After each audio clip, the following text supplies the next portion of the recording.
How to find Binance Future referral codes. So hello guys, welcome back to my YouTube channel. In this video I'll be discussing about how to find Binance Futures referral code.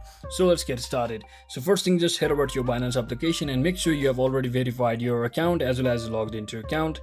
And once you're inside here, just select this futures from your bottom of your dashboard or navigation bar, as you can see. So now again, click on this three dot icon at the top right corner, right below the hamburger icon. You can see that, and just tap on that. In here you should see all of the features, and you should see the option or that is futures referral.